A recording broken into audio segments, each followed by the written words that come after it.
सबको जय मसीह की आमीन। आज हम वचन में जाएंगे मत्ती के सुसमाचार 3 अध्याय में। आज मैं आपका ध्यान को ले जाना चाहता हूं मत्ती का सुसमाचार 3 अध्याय। ये भाग जो है हम सबके लिए परिचित है। आज मैं परिचित भाग में आपको ले जाना चाहता हूं और आपके ध्यान में जो बातें हैं उनको फिर से आपको याद दिलाना चाहता हूं। हम प्रभु यीशु मसीह के जीवन के बारे में अध्ययन कर रहे हैं। पिछले सप्ताह में हमने 2 बातों के विषय में देखा है। नंबर 1, मन फिराव के लायक फल क्या होता है। मन फिराव के लायक फल लाना है। यूहन्ना के पास लोग आए बपतिस्मा लेने के लिए और यूहन्ना ने कहा बपतिस्मा लेना है तो मन फिराव के लायक फल लाना है। उसके विषय में हमने देखा। दूसरा एक बात हमने देखा है, यीशु मसीह यूहन्ना के पास यरदन नदी के किनारे में आया तो यूहन्ना ने लोगों से इस बात को कहा है कि मैं तुम्हें पानी का बपतिस्मा देता हूं पर मेरे पीछे आने वाला तुम्हें आग और पवित्र आत्मा का बपतिस्मा देगा। और पवित्र आत्मा और आग का बपतिस्मा क्या है उसके बारे में भी पिछले इतवार के दिन मैंने आपके साथ चर्चा किया है। और हमारे मसीही जगत में कुछ गलतफहमियां हैं उसके विषय में भी हमने चर्चा किया है। तो आप लोगों ने बोला है पवित्र आत्मा का बपतिस्मा चाहिए, आग का जिनको चाहिए उनको दे दो, फिलहाल मुझे नहीं चाहिए। यही आप लोगों ने पिछले इतवार के दिन कहा था, क्योंकि पवित्र आत्मा का बपतिस्मा गेहूं को मिलता है जो परमेश्वर के कलिहान में परमेश्वर के भंडार में चला जाता है, और जो आग का बपतिस्मा भूसी को मिलता है और परमेश्वर के भंडार में नहीं, वो किसके भंडार में चला जाता है वो आपको अच्छी तरह से पता है। और आज हम यीशु मसीह का बपतिस्मा और उससे संबंधित घटनाओं के बारे में बातचीत करेंगे। हम इसलिए हम उसके 13वां पद से आज मनन करने के लिए जा रहे हैं। मत्ती का सुसमाचार 3 अध्याय उसका 13वां पद से। उस समय यीशु गलील से यरदन के किनारे पर यूहन्ना के पास उससे बपतिस्मा लेने आया। यीशु मसीह को बपतिस्मा लेने की जरूरत क्या पड़ी? यीशु तो स्वयं परमेश्वर का पुत्र है, 100% परमेश्वर 100% मनुष्य। वो पृथ्वी पर रहा तो 100% परमेश्वर रहा और 100% मनुष्य रहा। यीशु मसीह का जीवन में परमेश्वर ईश्वरीयत, द डिविनिटी ऑफ जीसस, ईश्वरीयत कभी भी नहीं हटा। मरियम के गर्भ में वो पैदा हुआ। मरियम के गर्भ में जो पैदा हुआ उसमें ना तो यूसुफ के अंश था, उसमें ना तो मरियम का अंश था। उसका डीएनए ना यूसुफ का है, उसका डीएनए ना मरियम का है। मरियम और यूसुफ का अंश को ग्रहण करते हुए उसको इस संसार में आने की जरूरत नहीं पड़ी। वो परमेश्वर के संतान होकर के पवित्र आत्मा के द्वारा मरियम के गर्भ में आए और समय पर वो इस संसार में पैदा हुआ। उसके बाद उसका बचपन को हमने देखा है। उसने कोई पाप नहीं की, उसका जन्म में कोई पाप नहीं रहा। हम पाप में जन्म लिया। राजा दाऊद कहते गए पाप के साथ मेरी माता के गर्भ में मैं उत्पन्न हुआ। हम पाप में जन्म लिए हैं, हमारे अंदर जन्म का पाप है, क्योंकि हम आदम का वंश में पैदा हुआ है। हम पुरुष की इच्छा से इस संसार में आए हैं। पर यीशु मसीह आदम का वंश में से पैदा नहीं हुआ, वो मलकीसेदक के रीति के अनुसार आया है। वो याजक मलकीसेदक का रीति से बना है, तो उसको ना कोई आदि है, ना कोई अंत है, ना कोई वंशावली है। मलकीसेदक का खासियत क्या है? ना कोई आदि है, ना कोई अंत है, ना कोई माता है, ना कोई पिता है, ना कोई वंशावली है। और इब्रानियों का पत्री में यीशु मसीह के बारे में लिखा गया वह मलकीसेदक के क्रम के अनुसार याजक बना है। हालेलुया, आमीन। हम संडे स्कूल के बच्चों से पूछेंगे यीशु मसीह का माता पिता का नाम और वो कहेगा मरियम और यूसुफ। पर मरियम और यूसुफ के साथ यीशु मसीह का रिश्ता क्या रहा आपको मालूम है? वो पवित्र आत्मा के द्वारा परमेश्वर के पुत्र के रूप में जन्म लिया गया। इसके लिए उसको जन्म पाप तो है ही नहीं, उसके अंदर जन्म पाप नहीं होने के कारण उसका कोई कर्म भी पाप में नहीं रहा, उन्होंने कोई पाप नहीं किया। यीशु बड़े होने के बाद लोगों से पूछा, तुम में से कौन है ऐसा, सेवकाई में उन्होंने पूछा, जो मेरे पाप के बारे में मुझे याद दिला सकते हैं। महापुरुषों के पाप के बारे में आजकल दुनिया को जब बोलते हैं, डंडा उठा के पीछे भागते हैं।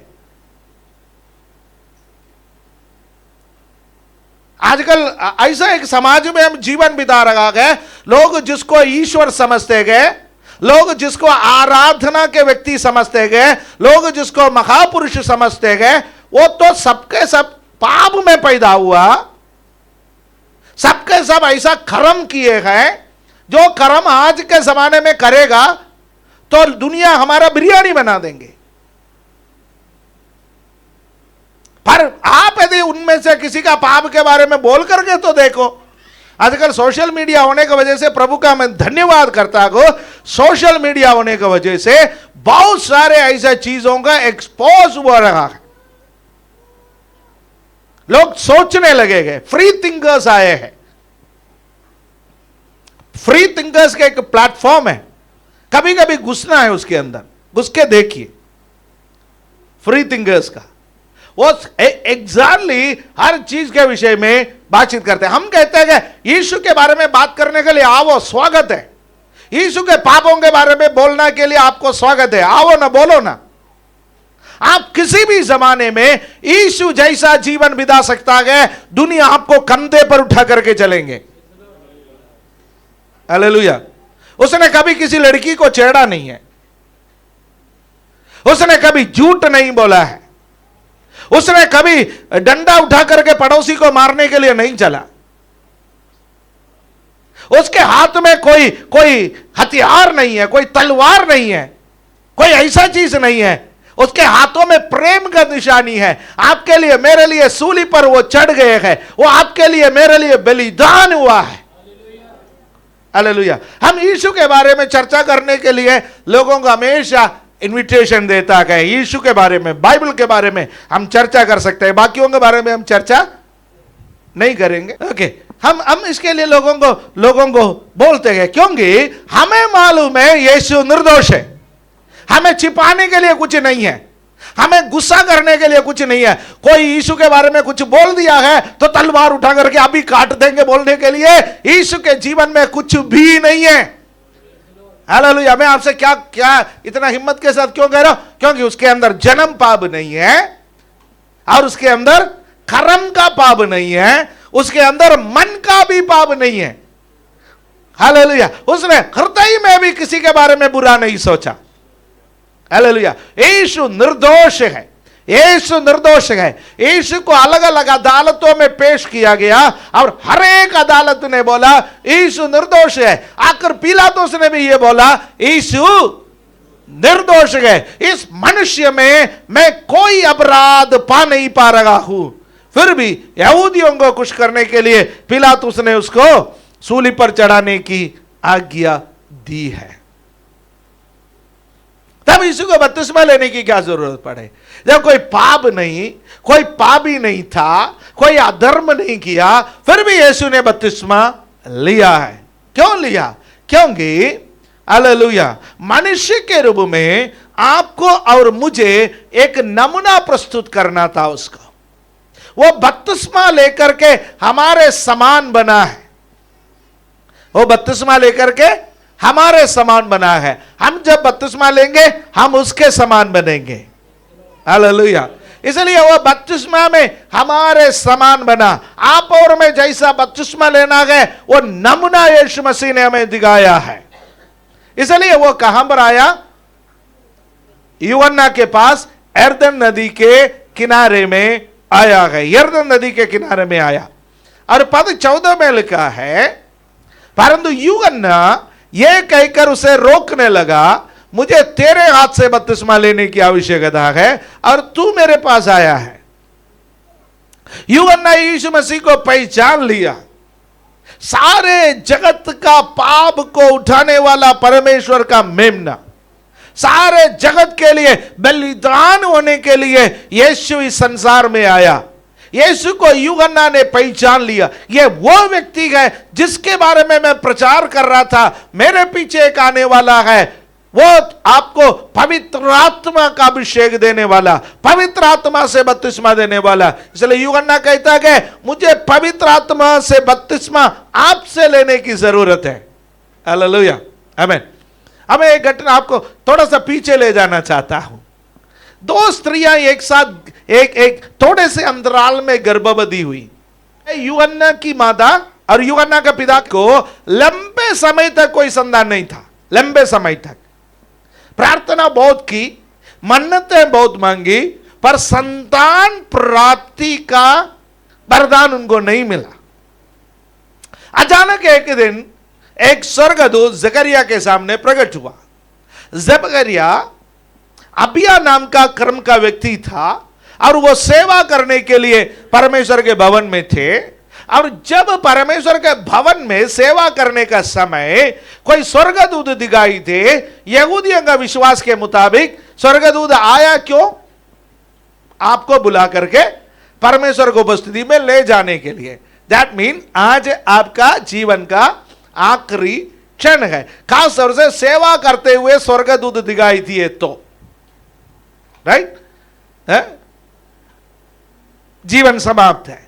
और जकरिया डर गए, यूहन्ना का पिता जकरिया डर गया, क्योंकि सेवा कर रहा है और वहां पर कौन आकर के खड़ा हो गया? स्वर्गदूत आकर के खड़ा हो गया। यानी मेरा सेवकाई में फिलहाल कुछ गड़बड़ हो गया, मैं विधि के अनुसार नहीं कर पाया, मेरे पवित्रताई में कोई कमी रह गया है। जकरिया डर गया। जब जकरिया डर गया, स्वर्गदूत ने उसे कहा तुझे डरने की कोई जरूरत नहीं है, तूने 20 साल पहले जो प्रार्थना किया, 25 साल पहले जो प्रार्थना किया, वो प्रार्थना का उत्तर देने के लिए मैं आया हूं। प्यारो मुझे सुनिए, आपने कई प्रार्थनाएं बहुत साल पहले की और आपने उम्मीद छोड़ रखा है।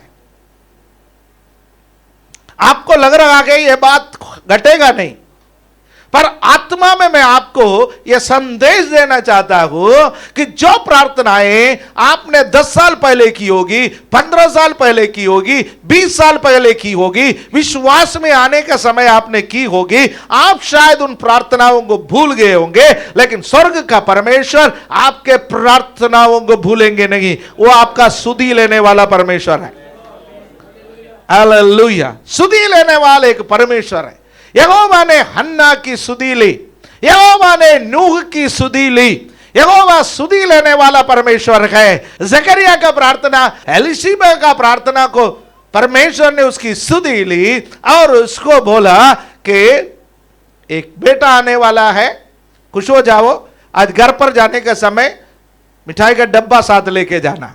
और जकरिया घर पर गए, पर घर पर जाने के समय उसकी आवाज नहीं निकल रहा था, क्योंकि जैसा स्वर्गदूत ने कहा है वो स्वर्गदूत के बात पर यकीन नहीं किया। इसलिए स्वर्गदूत ने बोला है एक काम कर लेना, आज से गूंगा बन करके रहोगे। कब तक? जब तक बालक का जन्म नहीं होगा। लगभग 1 साल, लगभग 1 साल या 9 महीने, जब तक बालक उत्पन्न नहीं होगा तब तक तू गूंगा रहेगा। सारे बातें जकरिया उस समय से लिखने लगा। यहां तक कि जब बालक उत्पन्न हुआ उस समय भी लोगों ने उससे पूछा कि क्या नाम रखना है, तब उसने लिख करके बताया यूहन्ना। क्या उसका नाम पहले से आया था और यूहन्ना लिख करके बताया, तब उसका मुंह खुल गया है। हालेलुया, आमीन। अब मैं ये घटना बताने के लिए नहीं आया, मैं वो घटना बताने के लिए आया हूं। इसके साथ में थोड़े समय के बाद एक और महिला गर्भवती हुई। वो तो एक कुंवारी थी।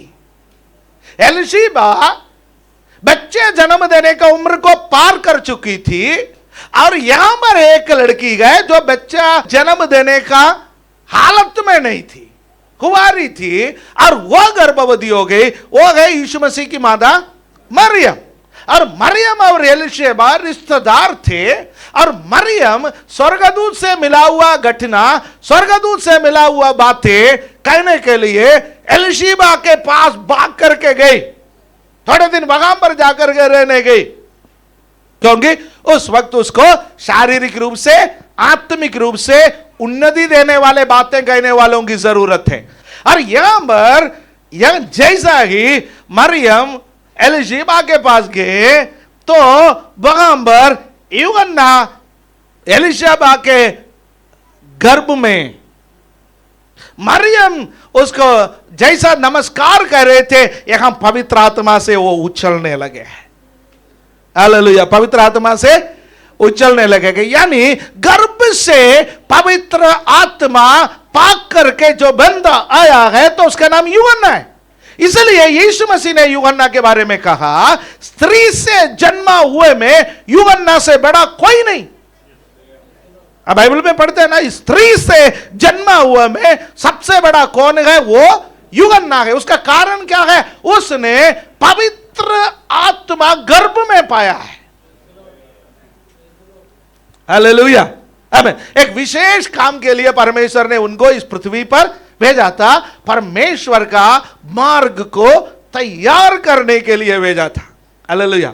अब यीशु और यूहन्ना आमने सामने हैं, देख रहा है, आमने सामने देख रहा है। और मैं विश्वास करता हूं यीशु और यूहन्ना कई फैमिली फंक्शन में मिले होंगे,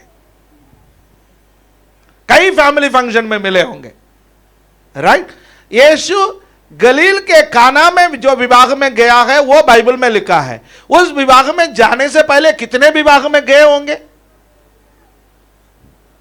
वो सब बाइबल में नहीं लिखा है। बाइबल सभी चीजों का इतिहास बताने वाले एक ग्रंथ नहीं है। आपका और मेरे उद्धार के लिए जितने चीजें जरूरी है उतना बाइबल में हमें दिया गया है। इतना ही समझना, आपके और मेरा उद्धार के लिए जो जरूरत है वो बाइबल में है।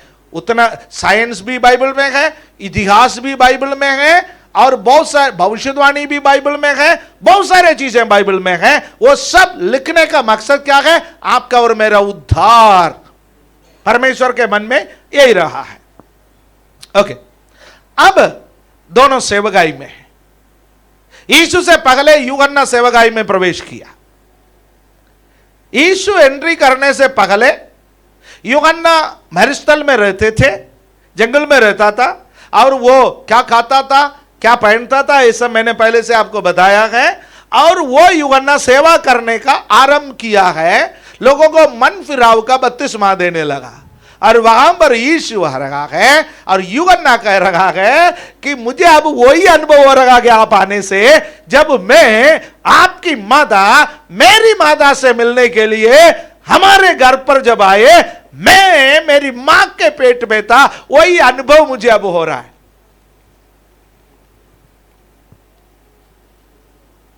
मुझे आपसे बपतिस्मा लेना है। आप मुझसे बड़े हैं, उम्र में मैं आपसे बड़ा हूं, मनुष्य के रूप में उम्र में मैं आपसे बड़ा हूं, सेवकाई में मैं आपसे सीनियर हूं, पर मुझसे आपसे बपतिस्मा लेना है, क्योंकि आप कौन है ये दुनिया नहीं पहचानते, पर मैं पहचानता हूं। हालेलुया। पर आप मेरे पास आए बपतिस्मा लेने के लिए। जब बाइबल में लिखा है वो स्वर्ग का महिमा को छोड़ करके इस धरती पर आया, वो अपने आप को शून्य करते हुए इस धरती पर आया, अपना पद और पदवी को छोड़ करके इस संसार में आया है, उसका बपतिस्मा में हम उस बात को देख रहा है। हाँ,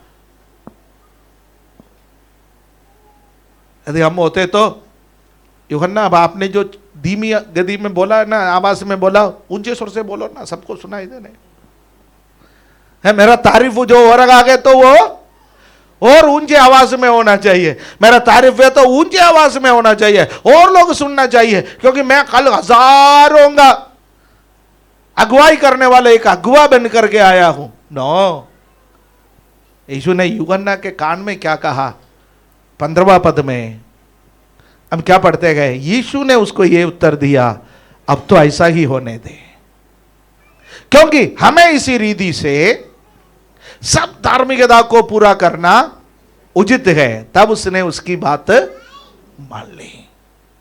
हम इस रीति से परमेश्वर की धार्मिकता को पूरा करना है। मुझे दीन होना है, मुझे नम्र होना है, मुझे पूरा समर्पण करना है, मुझे बपतिस्मा लेना है। जब आप बपतिस्मा लेता है, सैकड़ों बार मैं कह चुका हूं, ये पद को दोहरा चुका हूं, जब हम बपतिस्मा लेता है, हम क्या करता है? परमेश्वर की धार्मिकता को पूरा करता है। यीशु ने बपतिस्मा लिया, हमें भी बपतिस्मा लेना है।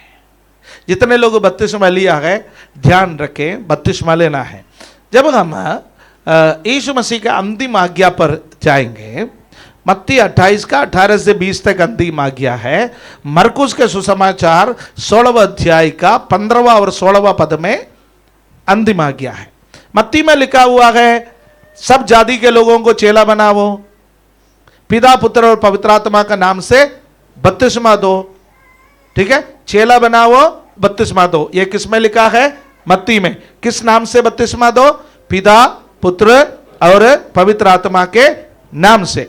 आज संसार में कई लोग हैं, पिता पुत्र पवित्र आत्मा के अलावा भी नाम से बपतिस्मा दे रहा है।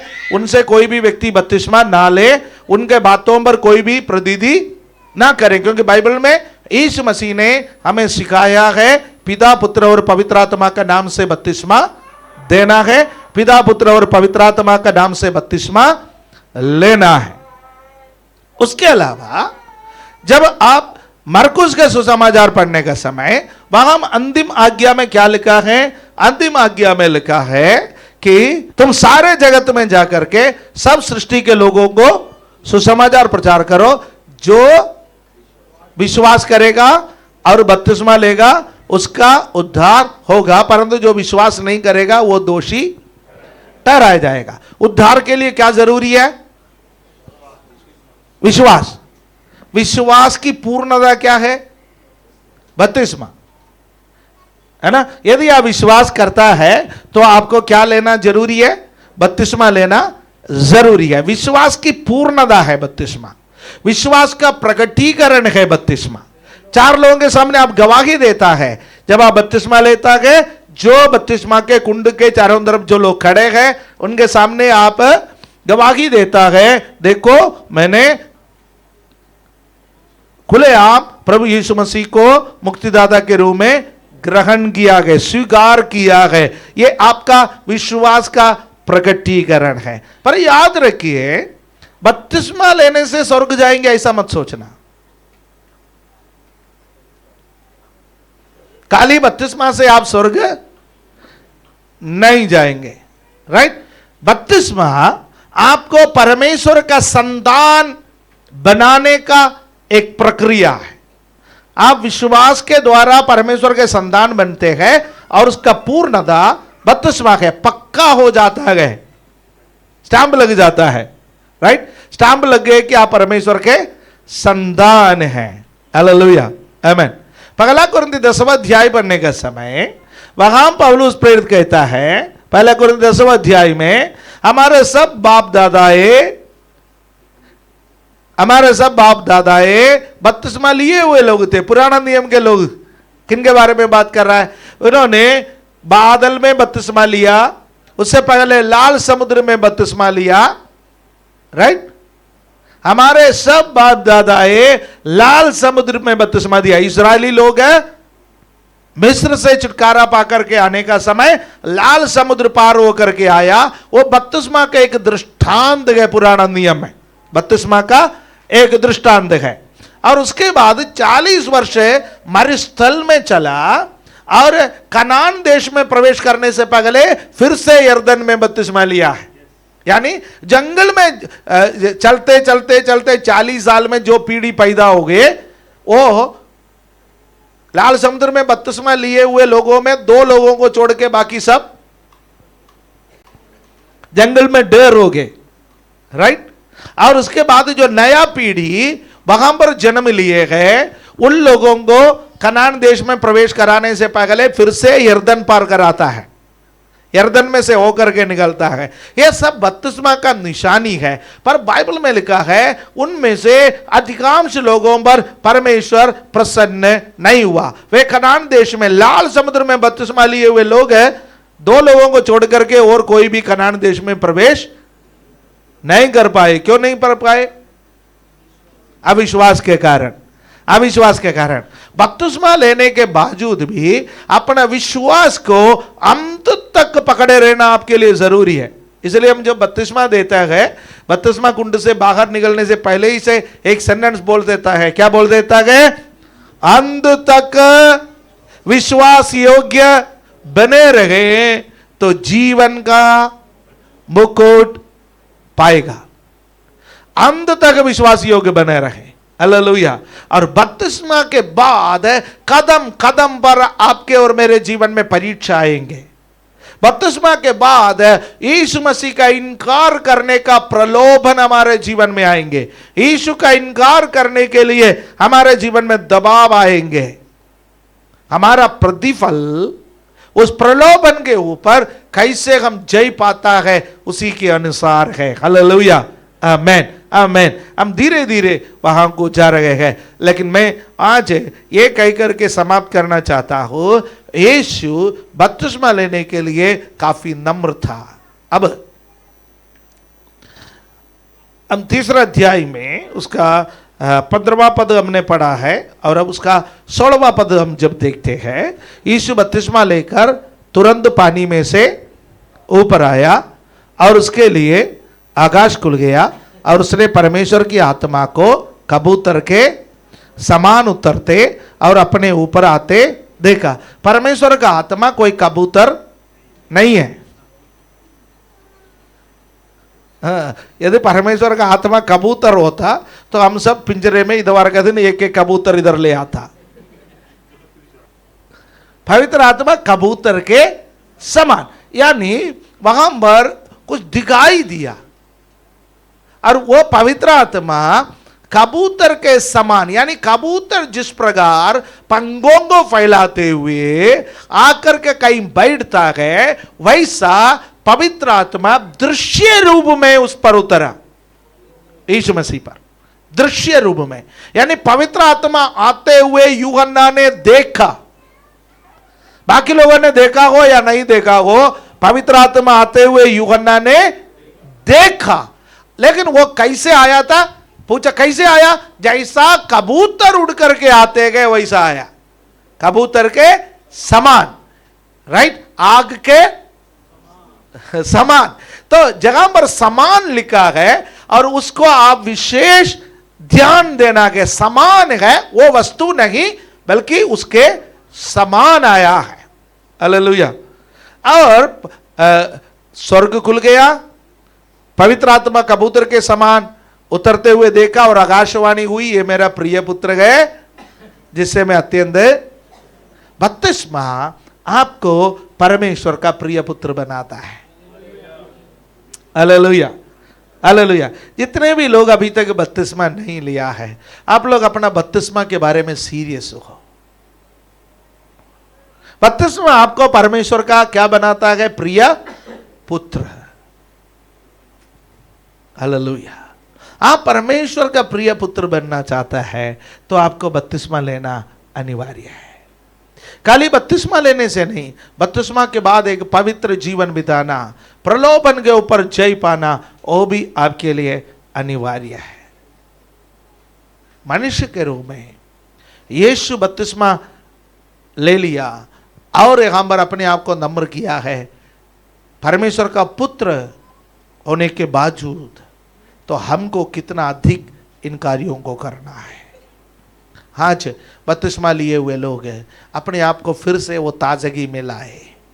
प्रभु, मैंने आपकी आज्ञा को पूरा किया, मैंने बपतिस्मा लिया है, मुझे वो ताजगी हमेशा बरकरार रखने में मेरे जीवन में सहायता कर। जो लोग बपतिस्मा नहीं लिया वो लोग बपतिस्मा के लिए सोचे, मुझे बपतिस्मा लेना है, हालेलुया। यदि आप बपतिस्मा लेना चाहता है तो अभी से आप तैयार हो जाए। मुझे बपतिस्मा लेना है प्रभु, मुझे बपतिस्मा लेना है, मुझे बपतिस्मा लेना है, मुझे आपका प्रिय पुत्र बनना है, मुझे आपका संतान बनना है, हालेलुया। उसके लिए प्रभु हमारी सहायता करे, हमारे आंखों को बंद करे, हालेलुया। रिमामा शगना धीरा रगला, hallelujah. Thank you Jesus, thank you Jesus, thank you Jesus. स्वर्गीय पिता, धन्यवाद देता है इस वचन के लिए। ये वचन हम सबके जीवन में कार्य करे। हमें पिता परमेश्वर आपका वचन के अनुरूप आप बना दीजिए। शक्ति और सामर्थ्य से भर दीजिए।